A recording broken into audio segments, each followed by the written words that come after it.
televidentes, una vez más frente al país, la sociedad dominicana, pasado y presente, una especie de cenáculo histórico donde cada sábado tratamos de mantener vivos los momentos estelares de la historia contemporánea nacional, basado en una premisa fundamental que fue la enseñanza primigenia de mi extinto padre Francisco Carvajal Martínez, defender con vehemencia, con fe y diríase con un amor pristino e inmaculado este hábitat geográfico que ha sido la República Dominicana, porque en los diversos fastos de nuestra historia contemporánea nacional ha costado mucha sangre y mucho sacrificio. Hoy que la sociedad dominicana se encuentra sumergida en una discusión hasta cierto punto estéril y sin fundamento sobre la designación de los nuevos cuerpos del Ministerio Público en la sociedad dominicana, viene a mi memoria la figura de mi tío de la vida, el doctor Rafael Eduardo Valera Benítez, que en 2 ocasiones fue fiscal, primero con jurisdicción nacional, que juzgó a los remanentes del Trujillato y a los asesinos de las hermanas Mirabal, y ya posteriormente, bajo la administración del doctor Salvador Jorge Blanco, se desempeñó como fiscal del Distrito Nacional.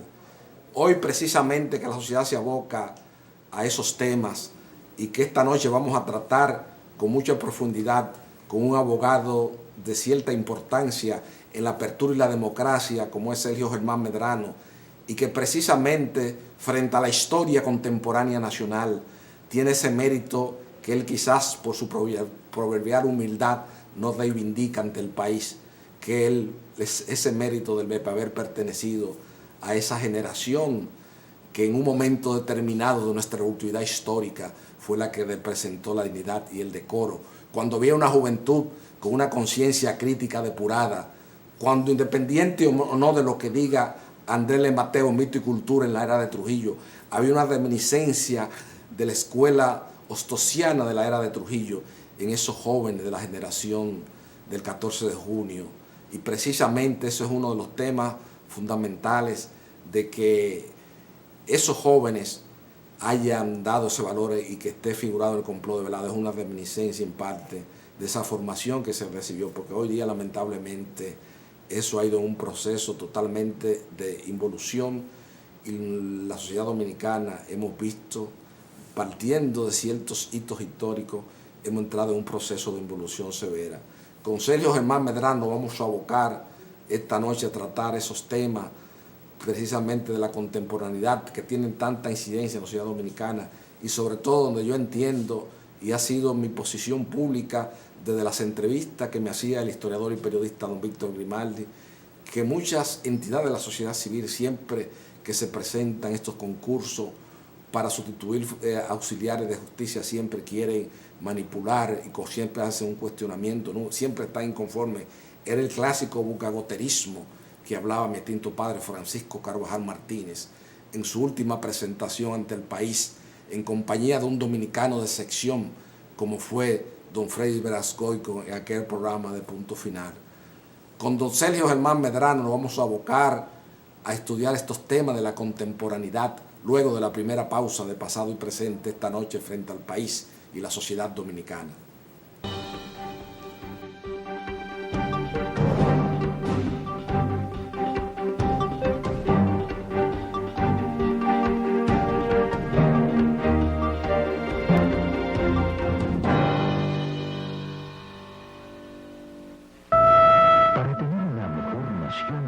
Es preciso imaginarla distinta. Necesitamos un caudal de transformaciones. Nos viene bien un cambio de actitud. Asumamos el reto actuando con responsabilidad. La cita con la educación no admite demora. El amor al estudio empieza por casa.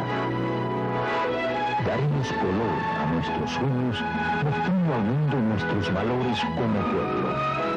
Grupo León Jiménez, por una mejor nación.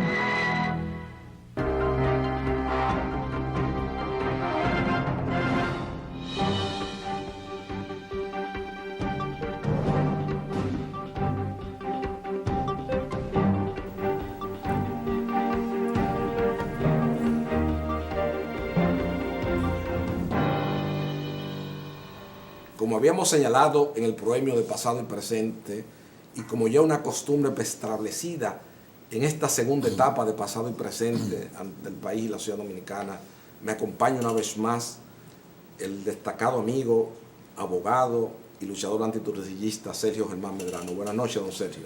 Buenas noches, Carvajal. Agradezco las expresiones que tú has tenido en relación con mi persona, las acepto humildemente y considero que las actitudes y comportamientos que se asumen en la vida generalmente deben responder a criterios de formación familiar, de formación social y personal también. Quiere decir que soy un producto de la educación que me dieron mis padres, de la sociedad en que me tocó vivir, de los profesores que me educaron y en última instancia de mi propio pensamiento. Cómo no, don Sergio. Yo estaba en el introito de pasado y presente, como era un vocablo que le gustaba y le fascinaba a ese exquisito escritor para intelectuales como fue don Juan Isidro Jiménez Grullón. Yo hablaba del problema que se suscita cíclicamente en la sociedad cuando hay cierto estamento del Poder Judicial que van a ser removidos. Vemos como muchas asociaciones de la sociedad civil a veces plantean, sin que se haya producido una cosa, con una serie de cuestionamientos, tratando de esa manera indirectamente de influir en esas decisiones que se van a tomar o eso, el Consejo Nacional del Ministerio Público. Y yo, al hablar en el introito, como reitero, de Rafael Eduardo Valera Benítez, que fue un ejemplo de fiscal, también tengo que reconocer que la actual procuradora fiscal del Distrito Nacional, la señora Jenny Berenice Reynoso, ha jugado un papel cimero dentro de lo que es el Ministerio Público. Yo una vez en un programa de televisión establecía un paralelismo entre lo que fue ella y la gestión de Valera Benítez, pero tengo que reconocer, en honor a la verdad histórica, hacer una especie de acto de contrición esta noche y reconocer que es una funcionaria muy competente y que se ha preocupado por los temas esenciales y medulares de la sociedad contemporánea. En la segunda parte del pasado y presente voy a hablar con usted sobre la ley de notaría y las ejecuciones que se están haciendo temerariamente, que precisamente ella como Ministerio Público ha puesto el dedo en la llaga. ¿Qué le parece a Sergio Germán Medrano este proceso actual en que está inmerso el Ministerio Público de la República Dominicana? Debo comenzar por significar que los procesos de selección, tanto de los jueces como del Ministerio Público, a través de los llamados concursos, son ficciones. No hay un verdadero concurso, no hay una verdadera selección por concurso, tampoco en la selección de los jueces.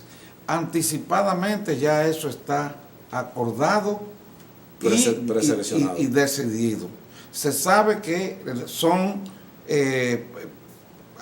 un aparataje, lo que se hace cuando se presentan por televisión o cuando se hacen exámenes para concursos como el que se hace con el Ministerio Público. Están ya preseleccionados y son personas que están escogidas por su filiación política y por su concordancia con los principios y con las ideas y criterios que tienen quienes gobiernan. Eso es un hecho. Así ha ocurrido las veces que el Consejo Nacional de la Magistratura ha escogido a los jueces de la Suprema Corte de Justicia. Así está ocurriendo ahora con la selección de los fiscales. Ahora, también en este tema de los fiscales hay un aspecto que hay que tomar muy en consideración. El Ministerio Público es el responsable de la persecución y conducción de una persona que comete una infracción ante la jurisdicción de juicio. Es quien prepara la acusación y es quien tiene que fundamentar la querella que le presentan los interesados, que muchas veces una persona que sufre como consecuencia de un delito o de un crimen, lo que hace es que se presenta ante la autoridad pública para decir los acontecimientos que ocurrieron y que condujeron a la comisión del hecho. Pero quien tiene que darle fundamento jurídico, quien tiene que darle calidad legal a esos hechos es el Ministerio Público.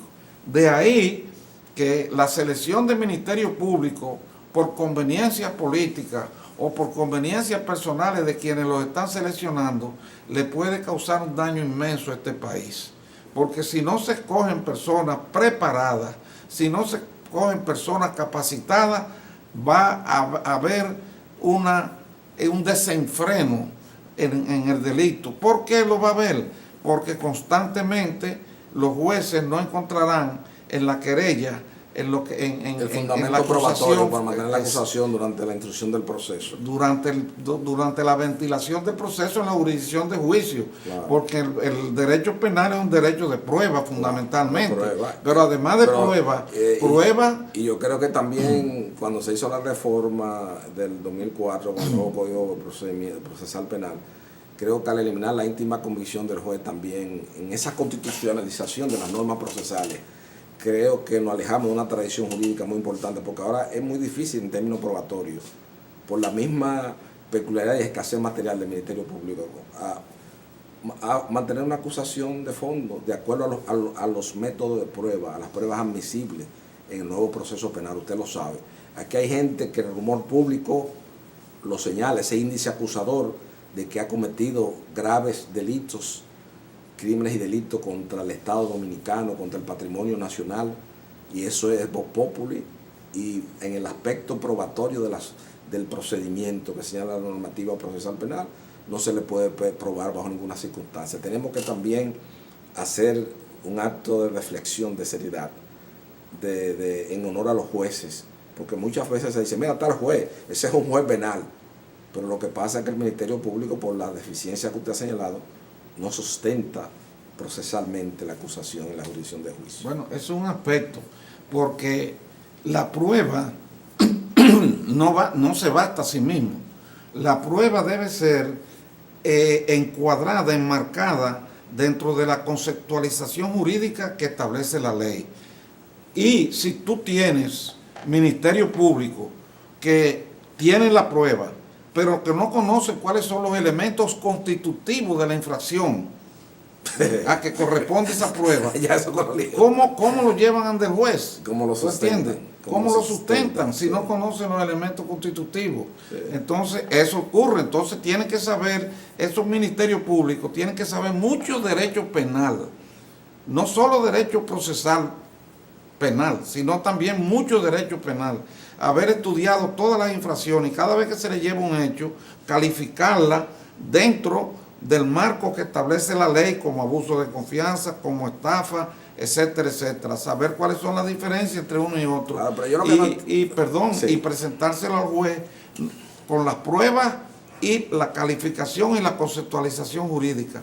Y además con una redacción inteligible, porque es que a veces hay ministerios públicos que no saben redactar, no saben hacer una redacción que se entienda, racional, con criterios de lógica jurídica. Imagínese. Pero esto es quedándonos en el ámbito del Ministerio Público, porque el ámbito de la jurisdicción de juicio es ya un aspecto diferente, ¿tú entiendes? Porque le corresponde también otra responsabilidad, porque el hecho cierto es que cuando hay un delito por sofismas jurídicos o por descuido jurídico, no se debe dejar tampoco en una jurisdicción de juicio a un infractor, a un criminal, a un delincuente libre. El juez también puede aportar de oficio, porque el derecho penal es totalmente de orden público, puede aportar de oficio los elementos conceptuales jurídicos para apoyar la querella si el Ministerio Público la introdujo mal. ¿Tú me entiendes? Es decir, que hay una relación muy directa y estrecha entre el Ministerio Público el juez de instrucción y la jurisdicción de juicio. Pero, obviamente, esa cadena comienza con el Ministerio Público. Y si comienza mal, enmendarlo, corregirlo, es más difícil que si comienza bien. Por eso, los concursos del Ministerio Público, se va a un examen, a hacerle la misma pregunta que se le hacen en los exámenes de la universidad. O de la Escuela Nacional de la Judicatura. Bueno, eso no tiene sentido. Esas escuelas, quienes dan, porque fíjate lo que pasa también con eso. Por ejemplo, te voy a ofrecer el ejemplo de la Escuela Nacional de la Magistratura. Cuando la Escuela Nacional de la Magistratura se estaba organizando, se trajo una experta colombiana para que asesorara a la Suprema Corte de Justicia. Se comenzaron unas reuniones y se convocaron aquí a los principales abogados del país, claro, para que fueran a esas reuniones, como debe ser, porque tenían con la idea, para que aportaran su experiencia y su cultura vivencial. no, con la idea de que esos fueran los profesores de la Escuela Nacional de la Magistratura. Y iba a encabezar Manuel Pellerano. Juan Manuel Pellerano, el mejor abogado que ha tenido este país en los últimos años. De civilista dominicano. Sí, el mejor abogado que ha tenido el país en los últimos años en la República Dominicana. Iba a ser el director de la Escuela Nacional de la Magistratura. Pero ¿qué ocurrió? Que cuando se hicieron las primeras reuniones y comparecieron las autoridades del sistema judicial de ese momento, y yo fui de los invitados, y comenzamos las opiniones disidentes sobre lo que pensaban ellos, ahí mismo disolvieron el grupo. Se quedó Juan Manuel Pellerano con la posibilidad de que organizara la escuela, y sin embargo, por una presión política desde el Poder Ejecutivo, se le impidió y tuvieron que desplazarlo. Finalmente no fue el director. Entonces, se ha hecho en una escuela nacional del sistema judicial, donde quienes dan e imparten la enseñanza son los mismos jueces. ¿Qué ocurre con eso? Que sus errores, los que puedan tener, o sus deficiencias, se transmiten a quienes están estudiando para la carrera judicial. Y la enseñanza que se da en la carrera judicial no es más que la misma que se da en la universidad. No hay ninguna diferencia, según tengo... Don Sergio, pero vamos a suponer, basado en ese concepto que usted ha planteado esta noche ante el país, hay un concurso para elegir el cuerpo del Ministerio Público de la República Dominicana. ¿Usted no cree que hay gente, en este caso como la fiscal del Distrito Nacional, quien para mi criterio ha hecho una labor loable y se ha desempeñado con mucha idoneidad y con mucha seriedad ante el país? ¿Por qué es que el estatuto del Ministerio Público lo obliga a que tenga que participar en ese concurso? Porque se supone que esa gente que han tenido un desempeño, entonces ahora vamos a inventar, a nombrar gente nueva que no tiene ninguna experiencia vivencial. Y fíjese que yo desde el año desde el 2007-2008, en programa de televisión, venía insistiendo con el doctor Luciano Pichardo sobre el tema de que la Suprema Corte de Justicia reglamentara las ejecuciones de las decisiones. Y la única funcionaria del estamento judicial que se ha preocupado por ese tema ha sido esta señora. Entonces hemos tenido procuradores de corte del país entero, gente que ya tiene una dilatada experiencia. Entonces, ¿para qué someterlo a un concurso de oposición con personas que van a ser por primera vez? Claro, no estamos negando la alternabilidad. No creo que usted quiero que se quede bien claro la idea. No estamos negando la alternabilidad que siempre le hace bien a todos los estamentos de la sociedad, pero sí hay fiscales que han tenido un desempeño excelente y de seriedad, y sobre todo cuando sectorialmente las críticas más fervorosas que se le hacen al Poder Judicial devienen precisamente de actuaciones de la jurisdicción penal. ¿Por qué no preservamos esos ministerios públicos? Bueno, tú comenzaste diciendo una palabra que, como se dice, es la madre de la sabiduría, que es la experiencia. Si se designan ministerios públicos, si se designan fiscales, y esos fiscales ya ejercen su función durante un periodo dilatado de tiempo, durante 4, 5 y 6 años, ya ciertamente han adquirido una experiencia muy aprovechable en la persecución y sanción del delito. Ahora, el tema es que aun cuando tengan la experiencia, no se puede perder de vista que el derecho es renovable y que el derecho es una vivencia constante, porque aun cuando una ley tenga una permanencia, la interpretación que hace la jurisprudencia de la ley le da una variabilidad en el tiempo, la modifica. Claro, y hay que, tanto el practicante del derecho, el abogado, como el Ministerio Público y los jueces deben de ir informándose, conociendo esos cambios que se van produciendo en la interpretación de la ley, que no dejan de ser una modificación en cuanto a su aplicación. Quiere decir que ya esos fiscales que han tenido 4, 5 y 6 años tienen una experiencia, una vivencia jurisdiccional que debe aprovecharse. Y quizás lo conveniente no era que esos fiscales tuvieran que ir a un concurso, sino que se hubiera hecho una evaluación previa. Una evaluación Una previa. norma, una evaluación, y lo que no se diera, entonces sometiera a concurso ese puesto. Eso es lo que indicaba, pero aquí copiando todas esas legislaciones de fuera. Por eso es que hacemos tanto disparate. Exacto. Pero si se hubiese hecho en ese reglamento, hubiese contemplado, bueno, vamos a hacer una evaluación de desempeño, como hace sectorialmente la Suprema con los jueces del Poder Judicial. Usted me está cantando con ellos mismos. Sí, sí. Entonces habría que someterlo a un proceso de evaluación, si hubiese evitado eso.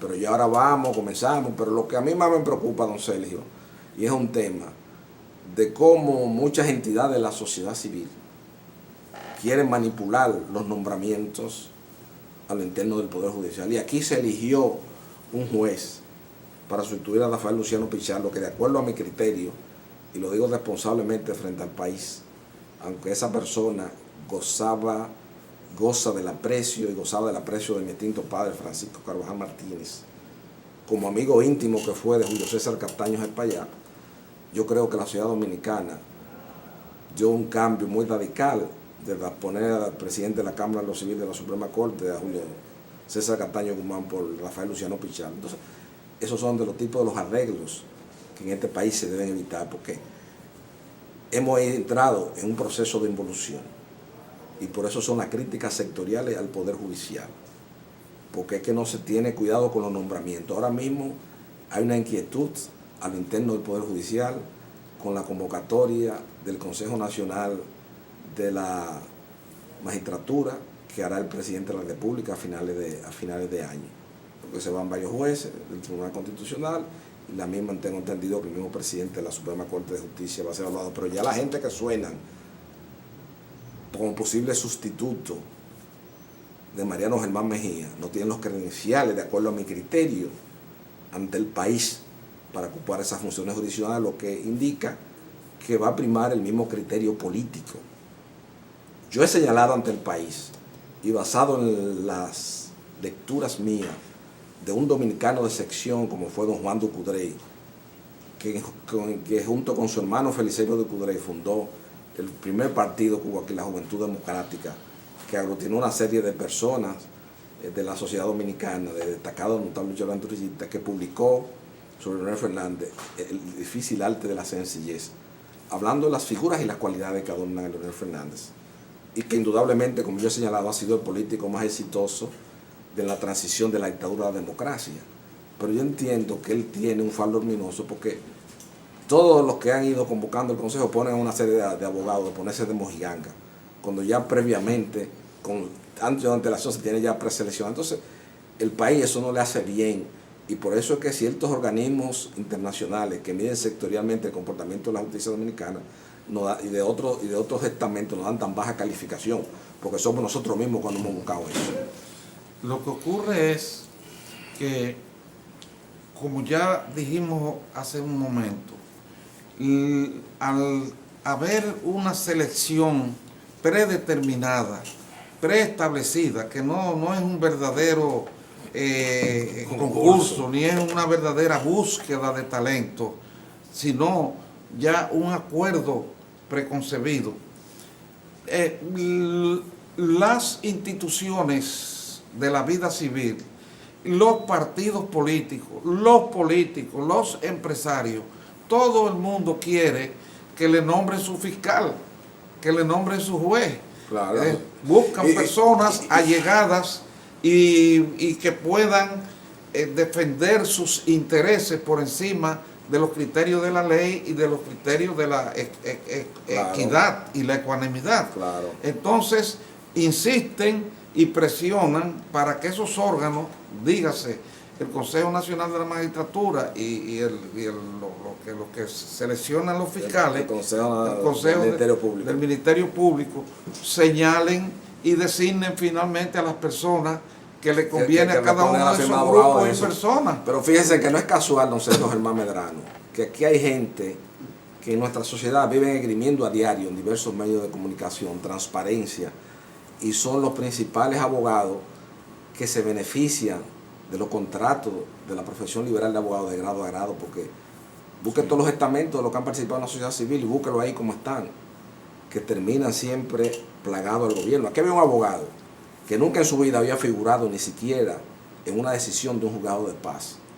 Y dentro de esta playa de reformas sectoriales que le inventó Leonel Fernández, entre ellos modificar la Constitución de la República y crear la Constitución del año 2010, aquí hay gente que por esa proclamación de la Constitución y sobre la constitucionalización de todas las normas procesales, que muchas veces erróneamente han hecho muchos jueces, porque la Constitución es la Constitución, pero las normas procesales son normas procesales. Ahora usted ve una sentencia que la Constitución, señor, no se está discutiendo un tema de Constitución. En todos los litigios, ahora todas las decisiones, porque la Constitución establece que tal cosa, eso no está en cuestionamiento, la tutela judicial efectiva. Usted tiene que decidir sobre los temas de la controversia de la que usted ha sido apoderado. Entonces, mucha gente de la sociedad civil son los que mejores casos consiguen de grado a grado, con las instituciones del Estado, busque ahí con el Banco de Reserva, busque con un secretario técnico, la presidencia, y son abogados con la agravante de que, como decía Mesomónica, en la tarde fui francés, en la noche fui español, en la tarde, al atardecer francés, mañana no sé qué será, porque vienen cambiando criterios, entonces no tiene la seriedad. Usted mencionó a Mané Pellerano Gómez. Mané es un referente de la sociedad dominicana en todos los órdenes, porque es un tipo coherente, ha sido coherente con sus ideas. Pero aquí hay abogados precisamente y discípulos de él, que no son gente que pueden mostrar ningún tipo de coherencia ante el país. Porque como decía Simón Bolívar, el talento sin probidad es un azote. Es que los grandes abogados han prácticamente desaparecido del escenario jurídico dominicano. Tú no oyes hablar ya de personas de la categoría jurídica, de conocimiento, de preparación, de sabiduría jurídica, de estudio, de profundización del derecho, de Juan Manuel Pellerano Gómez, Manuel Bellé Chupani, Bernardo Fernández Pichardo, en materia penal, Vincho Castillo, el mismo Salvador Jorge Blanco cuando ejercía en Santiago en materia civil, Sí. El profesor Ravelo de la Fuente, Floirán Tavares, Altayán Pérez Méndez. Es decir, esos abogados ya desaparecieron del ejercicio de la profesión y han sido sustituidos, claro, por abogados. Hay muchos abogados serios aquí en el país, porque claro, no se puede decir, y talentosos, pero como tú dices, están recluidos en su despacho, porque los que tienen la preeminencia en los medios económicos y en los medios sociales del país son los que tienen influencia política, porque son a la vez los que tienen la influencia en los fiscales y los que tienen la influencia en los jueces, porque eso está ocurriendo actualmente. ¿Tú me entiendes? Por el mismo hecho de que el Consejo Nacional de la Magistratura, tú no te puedes olvidar que es un órgano político, ¿Quiénes integran el Consejo Nacional de la Magistratura? Claro. Por ejemplo, el presidente de la República, el presidente de la Cámara de Diputados, presidente del Senado, de la oposición, procurador general de la República, un senador y un diputado. Un senador y un diputado, y un dos diputado diputados de la oposición, pero son políticos. Uno de la oposición. ¿Tú entiendes? No es que sean, porque sean de la oposición, porque sean juristas o sean gente que piensen que el sistema judicial hay que separarlo de la influencia política. No, son políticos también.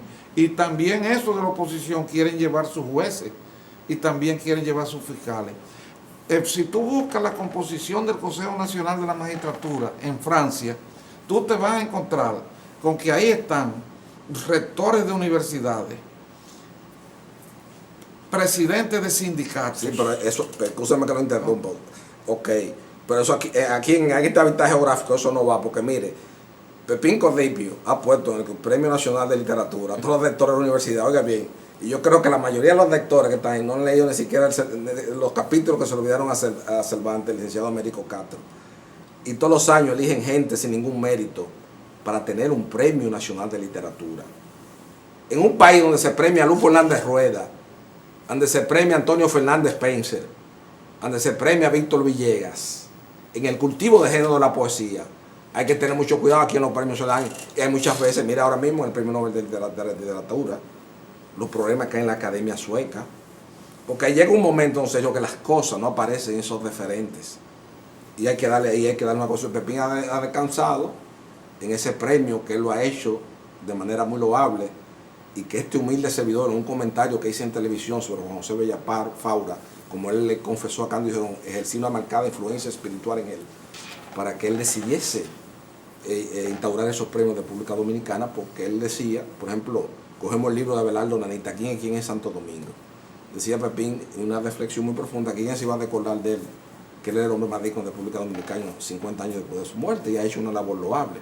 Pero le ha encargado eso a los rectores, Atenas Reyes, y a un grupo de gente, entre los cuales yo creo que el único que tiene que es un crítico intelectual acabado es José Alcántara Almanza. Entonces ponen los rectores y son los que eligen. Entonces, ¿a quién es que ellos le dan el premio?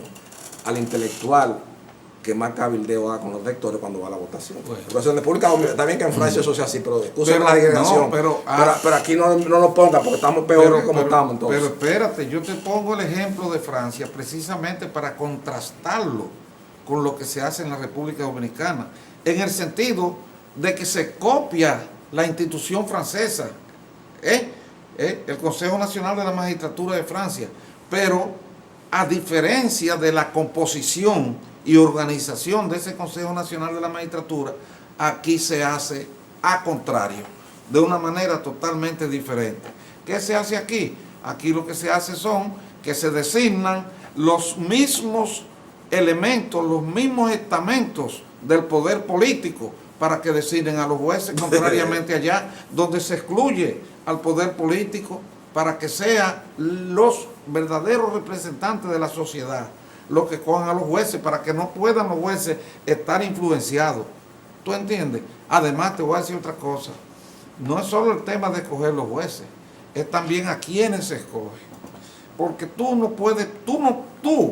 y yo no podemos aceptar ni pensar que con un año o dos que se esté en una escuela nacional de la magistratura, después de salir de una universidad, se puede ir a ejercer la función de juez con capacidad jurídica y con experiencia y con conocimiento.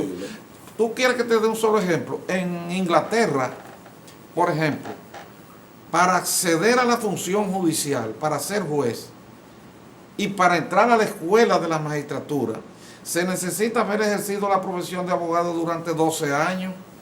¿Por qué? Porque durante esos 12 años adquiere la cultura vivencial y demostrarte si tú eres un abogado honesto, si tú eres un abogado probo, porque si tú no eres un abogado honesto, si tú no eres un abogado probo, tú no puedes ser un juez honesto ni un juez probo. Si tú no eres un abogado capaz, si tú no eres un abogado interesado en el derecho, tú no puedes ser un juez capaz e interesado en el derecho. Entonces, por eso son esos 12 años. Esos países que tienen una experiencia secular de siglos. Ah, pero imagínate, claro, te está tomando los referentes universales. Exactamente, por eso, pero eso le ha costado el tiempo y la experiencia. Pero usted coge el pénsul de la Escuela Nacional de la Magistratura y trate de ver si cuál es el profesor que da en redacción de sentencia. La redacción, el oficio de la lengua, que es algo tan delicado, que fíjese que solamente 2 tratadistas dominicanos del derecho, o diría 3, voy a incluir al antiguo compañero del primer exilio de mi papá en París con el Consejo de Estado, el doctor Ramón Pina Acevedo y Martínez, Rafael Luciano Pichardo y Rafael Alburquerque Sayas Bazán, el hijo de don Chichi Alburquerque Rafael Alburquerque de Castro, que era Rafaelito, y Rafael Alburquerque Sayas Bazán era don Chichi, su papá, que fue un eminente ciudadano. Esos tres autores del dentro derecho, independientemente de manejar profundos conocimientos, también manejan el oficio de la lengua para transmitir conocimientos. Por ejemplo, Lupo y Manet. Lupo, que es el poeta más importante de los últimos años, 60 obras. Como dice Manet y Pellerano, Lupo se colocó por encima del cosmos y ya está en la eternidad. Y Lupo a veces muchas cosas del lenguaje, del lenguaje técnico, la transmisión de cosas. Fíjese lo complejo que es el tema, que estoy hablando de un dominicano de sección, a veces tiene hasta dificultades con el oficio de lengua para comunicar las ideas. Entonces en la Escuela Nacional de la Judicatura no se hace un estudio, o no se enseña, yo quiero ver el penso, quién enseña a los jueces a redactar sentencias. Pero el caso más grave lo viví yo personalmente en el mes de marzo, de una abogada con 3 maestrías, incluyendo la Universidad de Alcalá de Henares, de España, que me mandó para redactar un acto de notificación de una sentencia laboral. Y eso da pena, o sea que es un problema fundamental. El problema de nosotros es un problema de la escuela, que no solamente de la escuela reflejada en el estamento del Poder Judicial.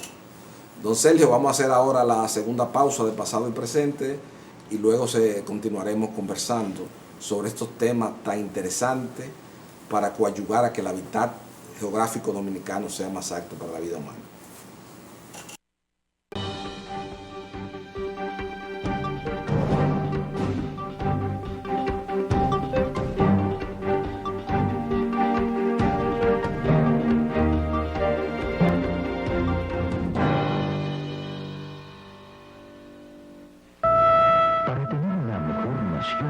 Es preciso imaginarla distinta. Necesitamos un caudal de transformaciones. Nos viene bien un cambio de actitud. Asumamos el reto actuando con responsabilidad. La cita con la educación no admite demora. El amor al estudio empieza por casa. Daremos color a nuestros sueños, mostrando al mundo nuestros valores como pueblo. Grupo León Jiménez, por una mejor nación.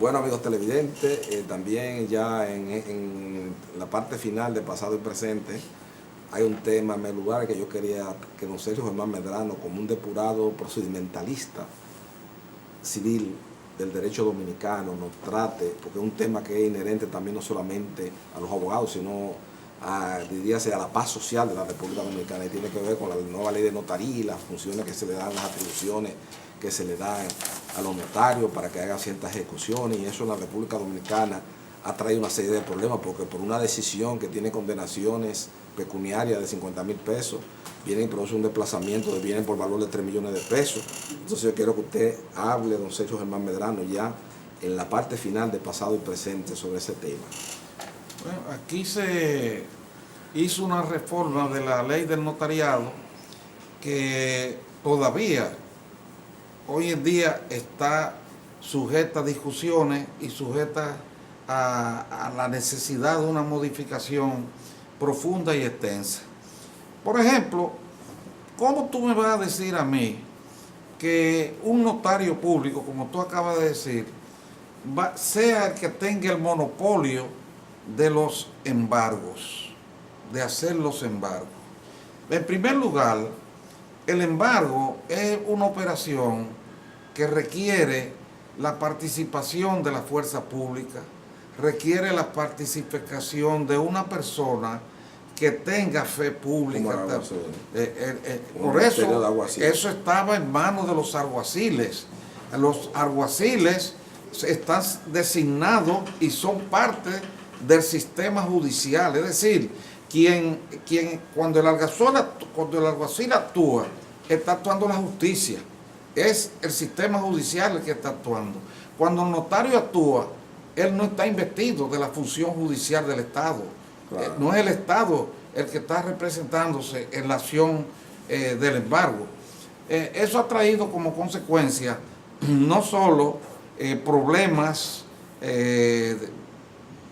litigiosos, en el ámbito litigioso, sino también que los notarios, abusando de ese monopolio, cobran sumas exorbitantes por hacer un embargo. Sí, así es. Sumas exorbitantes. Es igual como los alguaciles, cuando una comisión de un alguacil para nombrar una decisión o ciertas actuaciones procesales en un litigio de cierta importancia, no, yo soy el alguacil comisionado. Puede dar lugar a que se caiga la audiencia porque no fue notificado con el alguacil comisionado. Entonces tiene que pagar hasta 5,000 pesos por un traslado. Porque es un chantaje por todos lados. Claro. Pero también los notarios, es verdad que la tarifa del notariado era risible, sí. Era una tarifa insostenible, pero no se podía pasar de un extremo al otro. Como usted dice, como el pensamiento de Pascal que usted pone, nunca los dos pobres. Pascal decía, Black Pascal, ese gran sabio, claro. Decía que lo importante no era estar en un extremo, sino tocarlo los dos a la vez. Es decir, el comedimiento, el equilibrio que debe haber en todas las cosas, en la vida y en la sociedad y en las leyes. Debe haber un equilibrio. Y ese equilibrio se ha perdido en la ley del notariado, vuelvo y te digo, porque en la misma medida en que el notario tiene unas funciones específicas que solo la puede desempeñar él, por una competencia de atribución muy específica, también esa misma medida no puede abusar para cobrar. Tiene que pensar que quien busca su servicio necesita también hacer un pago justo, claro, por el servicio que presta, claro, un pago razonable, claro. Pero los notarios, ellos quieren cobrar más que el dueño del litigio. Oh, sí, usted el abogado se faja 8 o 9 años para que una sentencia adquiera la autoridad de la cosa irrevocablemente juzgada, y entonces ellos quieren ganar en la ejecución final de la sentencia, quieren ganar más que honorario que el mismo abogado que fue el protagonista y el actor principal para que el proceso tuviese ganancia de causa. No, y en la tarifa establecida por esa ley nueva, en algunos casos hay actos que instrumentan, que le dan al notario la libertad de fijar una tarifa desde 1,000 hasta 200,000 pesos. Tú te preguntas, ¿cómo puede haber? ¿Cuál es el parámetro que ellos tienen? ¿Cuál es el parámetro de valoración? ¿Cuál es la escala para ellos fijar ese monto? ¿Cómo puede haber la ley no es imprecisa con relación a ese tema. Exactamente. Le da una facultad excepcional para que él mismo determine cuáles son sus honorarios sin ser impugnado. Así, eso mismo es. Ahora, también te puedo agregar todavía más problemas de esa ley. Le ha dado también un monopolio territorial a los abogados. Por ejemplo, a los notarios, en materia inmobiliaria. Para la transferencia de los inmuebles también tiene que ser el notario del lugar donde está ubicado el inmueble. Porque hay sociedades que tienen el domicilio principal en Santo Domingo. Hacen una operación inmobiliaria, se supone el domicilio social principal de ambas sociedades, tanto la vendedora como la compradora. Y el notario, que claro, el inmueble está en Romana, no, pero se han inventado y tiene que ir a Romana para que los notarios de Romana tengan vida. Sí, a donde está el inmueble. Eso significa, para ponerte un ejemplo, que el presidente de una compañía aquí en la ciudad de Santo Domingo, que ejerce todas sus actividades y tiene tiempo limitado, cuando tiene que firmar un contrato de un inmueble que está en Montecristi, tiene que trasladarse a Montecristi para sencillamente ir, firmar y por ahí volver un día entero en eso para estampar una firma. Eso no tiene ningún sentido, porque el notario lo que certifica es que la persona que está firmando lo hizo en su presencia. Ya, Entonces no importa el lugar, no importa el lugar donde la estampe, si la estampó en presencia del notario. Quiere decir que eso es otro tema que ha causado problemas, y que ha causado problemas también cuando en un contrato, por ejemplo, tú tomas un contrato de préstamo que va a ser una financiera, que va a ser un banco, y que en la garantía son varios inmuebles. Tú anteriormente tú hacías un contrato, incluía todos los inmuebles, y el notario que tú tenías aquí en la ciudad de Santo Domingo o en Santiago, si la empresa estaba en Santiago o en La Romana, el notario de cada una de esas jurisdicciones legalizaba el acto, notarizaba la firma. Ahora no. Ahora, como son notarios donde hay cada inmueble, hay que hacer un contrato por cada inmueble, aun cuando sea un solo préstamo. Eso también crea toda esa dificultad y esos problemas. Es una ley, además de eso, es una ley que permite abusos incontrolables, abusos totalmente incontrolables, como los que se están manifestando en el hecho de que, por ejemplo, para un alguacil, un notario, ir a hacer un embargo hoy en día, un embargo que se está haciendo por la suma de 150,000 pesos o 200,000 pesos, que es lo que el valor del crédito que justifique el embargo. Ese alguacil te dice a ti: a mí hay que pagarme 125,000, el 50% o el 75% del crédito. Y otra cosa entonces, también, más vale no cobrarlo. Con una sentencia de ciento y pico quieren desplazar bienes por valor de millones de pesos, que es la queja que hace el sector empresarial con la legislación laboral dominicana, deviene precisamente de esas ejecuciones temerarias que se hacen con una sentencia laboral que tiene un crédito vamos, un ejemplo, de 300,000 pesos, desplazan bienes por valor de 4 millones de pesos.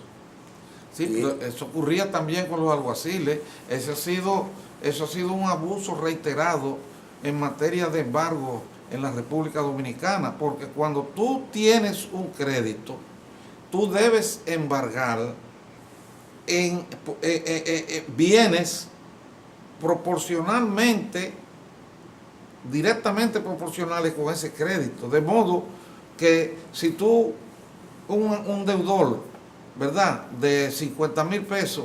Y para eso la importancia que la fuerza pública participe en las vías de ejecución. Sí, claro, pero porque la fuerza pública puede ser un muro de contención para esas pretensiones insatisfechas, siempre, de los notarios, de los alguaciles. Porque ahora lo que hacen los alguaciles son los mismos alguaciles que están ejecutando.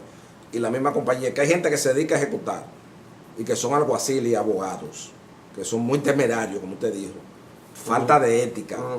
Y entonces los alguaciles llevan al notario, el notario lo que es, al fin de cuentas pone, pero ahora los notarios, como la Suprema ahora está observando a un notario que hizo un desplazamiento de bienes, como yo le dije, con una sentencia de 100 y pico mil de pesos, pero lo tienen en observación, ahora los notarios están más cuidadosos, pero aquí se dice, no, que vamos a dejar que una serie de cosas, y hay una condicional, que la fuerza pública no es necesaria para hacer ninguna vez ejecución. No, la fuerza pública es necesaria e imprescindible para evitar ese tipo de abuso. No los abusos, y para evitar el conflicto entre el embargante y el embargado. Claro. Porque el alguacil va a ser indisponibles en manos del deudor determinados bienes, y el deudor no quiere. El deudor que querría desplazar esos bienes para que no se los embarguen y evitar que se los embarguen. Entonces la fuerza pública interviene para que el notario pueda ejecutar su labor dentro del marco de la ley. Ahora,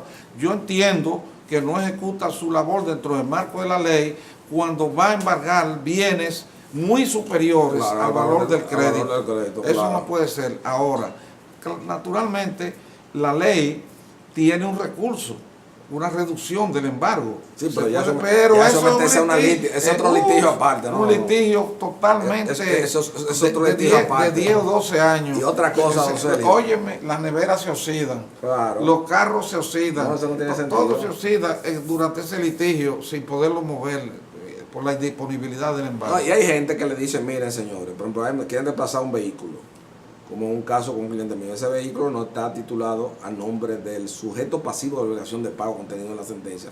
Y temerariamente se lo llevan para forzar una negociación. Pero aparte de eso también, ponen como guardianes unos insolventes. Usted me capta lo que quiero decir. Entonces, aquí parte de la crítica del Poder Judicial es esa también, en las ejecuciones que los mismos alguaciles, y la Suprema en eso ha tenido una actitud responsable, porque ellos han tratado de buscar una solución. Y el Tribunal Constitucional dio un plazo también para que se hiciera una ley.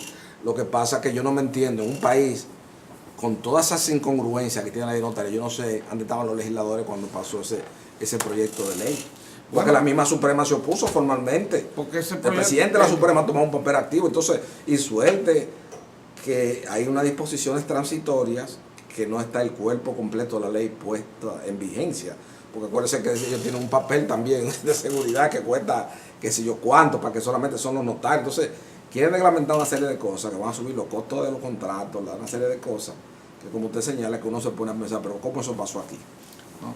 Pero tú dices el Poder Legislativo, lo que ocurre es que los proyectos de ley que llegan ahí, si no son de interés de algún legislador específico, o no son de interés del Poder Ejecutivo, o no son de interés del partido político al que corresponde el legislador, no le ponen atención, no se dedican a una labor que le encomienda a ellos el Estado y que lo tienen a través de la confianza pública mediante elecciones, no se dedican a cumplir su misión porque ellos tienen que entender que el proceso de elaboración de la ley implica una responsabilidad ante la sociedad donde se ejerce sus funciones legislativas. Eso, cuando se somete un proyecto de ley, el que lo somete lo acomoda a sus intereses, lo acomoda a sus particularidades personales. Claro. Eso pasó con la ley del notariado y ha pasado con muchas leyes. Entonces, es el senador y es el diputado o es el Congreso, cuando se reúnen conjuntamente en determinados casos muy específicos, son los que tienen la defensa de la ciudadanía.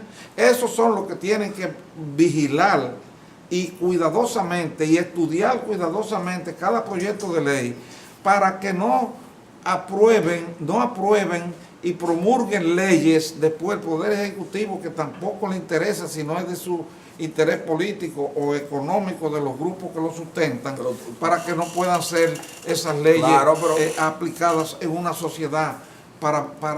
Porque ¿qué podemos hacer los ciudadanos después que la ley está promulgada?